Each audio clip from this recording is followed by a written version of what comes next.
Hello student, class 12 biology chapter 1 sexual reproduction in flowering plant. Previous video में हमने already study किया है कि जो प्लांट्स होते हैं ये बाइसेक्सुअल होते हैं, तो इनमें मेल और फीमेल दोनों रिप्रोडक्टिव ऑर्गन्स इन फ्लावर में होंगे, जिसमें हम लोग मेल गैमेटोफाइट के बारे में स्टडी कर चुके हैं और प्लस पॉलन ग्रेन के बारे में स्टडी कर चुके हैं। पॉलन ग्रेन जो होता है वो प्लांट का मेल गैमेट है।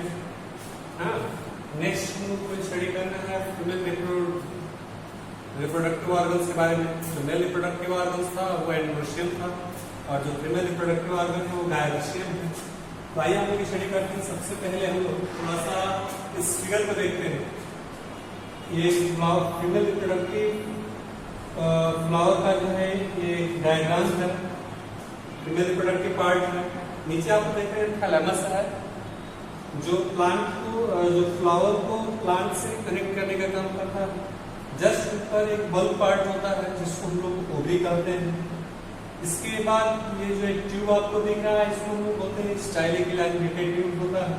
जस्ट एवर ये जो फिगर है प्रोजेक्शन आपको दिखाई दे रहे हैं लाइट कलर के होते हैं, दिस इज कॉल्ड स्टिग्मा। ठीक है, आइए हम लोग स्टडी करते हैं। देखिए जो पिस्टिल है ये कह सकते हैं कि ये एक फीमेल रिप्रोडक्टिव ऑर्गन है। ओके, जो पिस्टिल है इसकी बेस से प्लांट को दो पार्ट में डिवाइड किया गया है। कैसे? तो फर्स्ट है मोनोकार्पेलरी।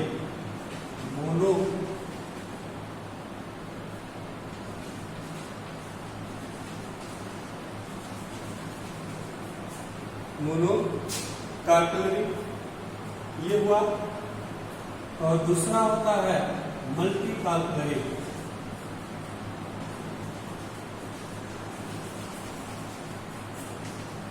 देखिए मोनोकार्पेलरी का होता है कि अगर फ्लावर में फीमेल रिप्रोडक्टिव पार्ट है उसमें सिंगल अगर पिस्टिल हो, सिंगल पिस्टिल प्रेजेंट हो तो उसको हम क्या कहेंगे, यानी वन प्रेजेंट होगा पिस्टिल, उसको हम बोलेंगे मोनोकार्पेलरी। ओके, दूसरा होता है मल्टी कार्पेलरी। मल्टी टाइप्स होता है मेनी, यानी मोर देन वन। ऐसे ही इसको अगर 2 होगा तो बाई कार्पेलरी कहेंगे, 3 होगा तो ट्राई कार्पेलरी, 4 होगा तो टेट्रा, 5 होगा तो पेंटा, 6 होगा तो हेक्सा, और ज्यादा होंगे तो उसको हम पॉली कार्पेलरी या मल्टी कार्पेलरी भी इसको हम लोग बोलते हैं। ये तो क्लासिफिकेशन है female reproductive plant female reproductive part का on the basis of the present of the pistil. अगर वन पिस्टिल प्रेजेंट है तो उसको हम बोलेंगे मोनोकार्पेलरी। अगर मोर देन 2 अगर प्रेजेंट होंगे तो उसको हम लोग मल्टी कार्पेलरी कहते हैं। नेक्स्ट अगर हम लोग स्टडी करें तो इसको वंस अगेन पिस्टिल को फिर से डिवाइड किया गया है on the basis of the nature of fused and free. अगर पिस्टिल फ्यूज होंगे, ठीक है ना, अगर पिस्टिल क्या होगा, फ्यूज होगा तो उसको हम सिंग कार्पस कहते हैं। क्या कहेंगे, सिंग कार्पस। या अगर फ्यूज होगा तो ठीक, अगर तो फ्री होगा एपोकार्पस। इट इज आल्सो होता है एपो कार्पस हो जाएगा ये। तब जब फ्री होगा तो क्योंकि अभी आप लोग पढ़े हैं कि पिस्टिल किसी प्लांट्स में वन होता है, वन है तो फ्री स्टेट में होगा तो स्वाभाविक रूप से क्या होगा, एपोकार्पस होगा। बट इसमें ज्यादा होंगे, हो सकता है वापस में फ्यूज हो, तो उस केस में उसको हम क्या कहेंगे, सिंग कार्पस कहते हैं। ठीक है ना, उसको हम बोलेंगे सिंग कार्पस। तो इसका बेस्ट एग्जांपल आप लोग को हो जाएगा, पेपर है, माइकल्स है। तो अगर वो मल्टी कैपिलरी है, एपोकार्पस है, एपोकार्पस दैट फ्री है, गायरेशियम, तो उसका एग्जांपल हो जाएगा माइकेलिया। अगर वो कंबाइंड है यानी फ्यूज्ड है तो उसको एग्जांपल का पेपर एग्जांपल हो जाएगा उसका।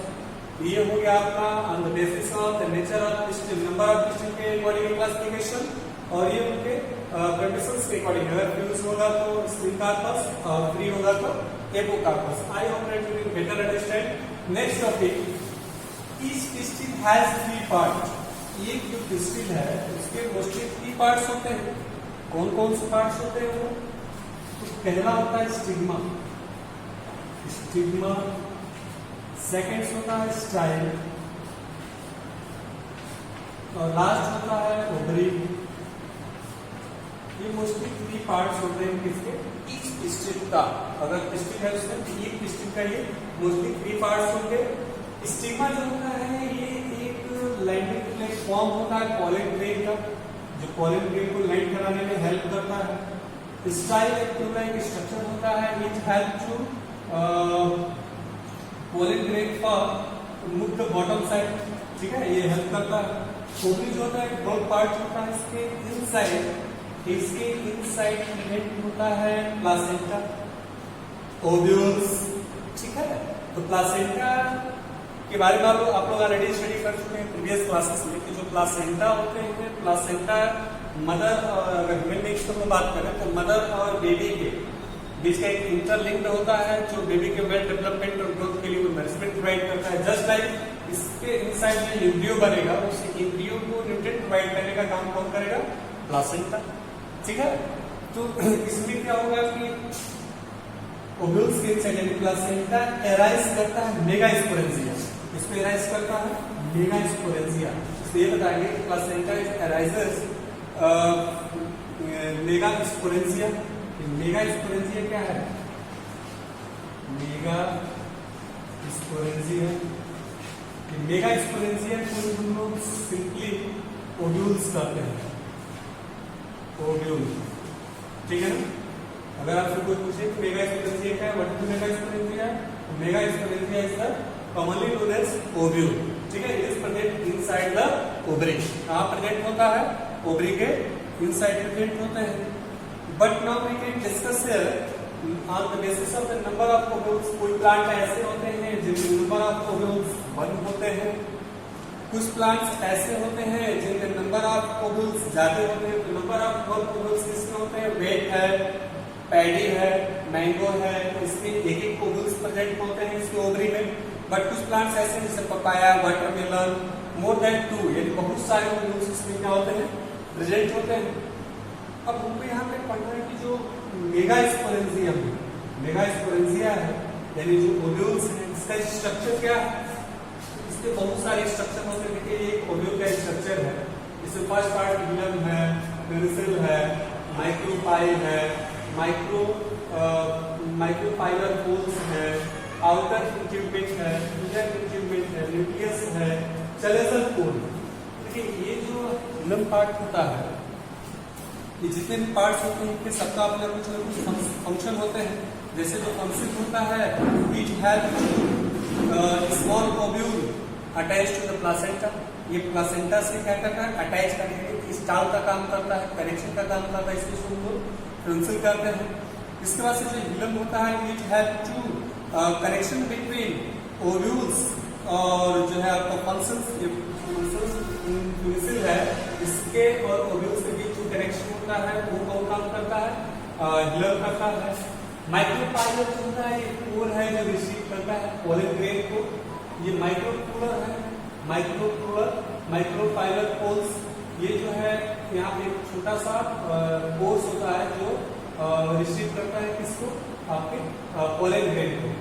और उसके बाद से इसके ऊपर एक दो जो है लेयरिंग स्ट्रक्चर होता है, इसको बोलते हैं हम लोग आउटर इंट्यूबमेंट और एक होता है इंटर इंट्यूबमेंट। ये इंट्यूबमेंट जो लेयर होता है ये ओव्यूल्स को प्रोटेक्ट करने का काम करती है, यानी जो अंदर एम्ब्रियो है उस एम्ब्रियो को प्रोटेक्ट करने का काम करती है। न्यूक्लियस होता है, एक लार्ज स्ट्रक्चर न्यूक्लियस होता है, न्यूक्लियस के अंदर फूड स्टोरेज होते हैं जो एम्ब्रियो के डेवलपमेंट और फॉर्मेशन में भी हेल्प करता है। नेक्स्ट है चलेजल। चलेजल पोल होता है माइक्रोपाइलर पोल के ठीक अपोजिट साइड में प्रेजेंट होता है, जो इस पूरे एम्ब्रियो साइड को प्रोटेक्ट करने का काम करते हैं। इसके बाद से हम लोग आगे स्टडी करेंगे कि जो मेगास्पोरेंजियम है, देखिए अगर मेल गैमेटोफाइट होगा, ठीक है, तो इसको माइक्रोस्पोरेंजियम कहेंगे, और अगर फीमेल गैमेटोफाइट होगा फ्लावरिंग प्लांट का तो उसे हम लोग क्या बोलेंगे, मेगास्पोरेंजियम। जो मेगास्पोरेंजिया है इसका फॉर्मेशन जो होता है मेगास्पोरेंजियम मदर सेल्स से होता है, और इस प्रोसेस को हम लोग मेगास्पोरेंजियोसिस करते हैं। मेगास्पोरेंजियोसिस दैट इसका होता है फॉर्मेशन ऑफ मेगास्पोर, और इसका फॉर्मेशन कैसे होता है, इसमें एमएमसी का मतलब मेगास्पोरेंजिया मदर सेल, यानी जो क्या करती है ओव्यूल्स का फॉर्मेशन करती है। ठीक है, तो कैसे करते हैं उसका मैकेनिज्म हम लोग नेक्स्ट वीडियो में स्टडी करेंगे। एक चीज और यहाँ पे बहुत ही इंपॉर्टेंट टर्म्स है जो मैं चाहूंगा आपको बता दें, क्योंकि इस तरह के क्वेश्चंस जो है competition examination just like the NEET वगैरह में आते हैं। जो पॉलन ग्रेन होते हैं इनको भी हम लोग जैसे ह्यूमन ब्लड को स्टोर करते हैं वैसे हम लोग पॉलन ग्रेन को भी स्टोर करते हैं। ठीक है, किस लिए स्टोर करते हैं तो इसका एडवांटेज है, आगे हम लोग को पढ़ना है कि इससे अच्छे क्वालिटी के प्लांट्स को हम लोग ग्रो करा सकते हैं, डेवलप करा सकते हैं, जो हमारे लिए बेनिफिशियल है। ठीक है, तो इसके प्रोसेस में इसको हम लोग स्टोर करने के लिए क्या करते हैं, लिक्विड नाइट्रोजन लेते हैं और -196 डिग्री सेंटीग्रेड पे स्टोर करते हैं ताकि इनका यूटिलाइजेशन हम लोग न्यू हाइब्रिड प्लांट्स के फॉर्मेशन में कर सकें। और ये एक आर्टिफिशियल फर्टिलाइजेशन होता है जो आर्टिफिशियल मेथड से हम लोग करते हैं। इस मैकेनिज्म को हम लोग बोलते हैं इमैस्कुलेशन। ठीक है, आगे हम लोग को इमैस्कुलेशन पढ़ना है। इमैस्कुलेशन होता क्या है। दूसरी चीज, पॉलन ग्रेन का एंथस रिलीज होने के बाद उसकी वाइबिलिटीज होती है मैक्सिमम विद इन 3 मिनट्स। कितना होता है, सॉरी 3 नहीं बल्कि 30 मिनट्स, 30 मिनट्स होते हैं। अगर उस टाइम वो एक के साथ फ्यूज हो रहा है तब तो फर्टिलाइजेशन होगा, अगर नहीं होगा तो पॉलन ग्रेन डिस्ट्रॉय हो जाते हैं। बहुत सारे पॉलन ग्रेन ऐसे होते हैं जो अनदर एनिमल्स के रेस्पिरेटरी ट्रैक्ट को हाइजेक करते हैं, इनको नुकसान डैमेज कर देते हैं। ये प्रोसेस है, आगे हम लोग नेक्स्ट वीडियो में स्टडी करेंगे। What is the process of okay, thanks.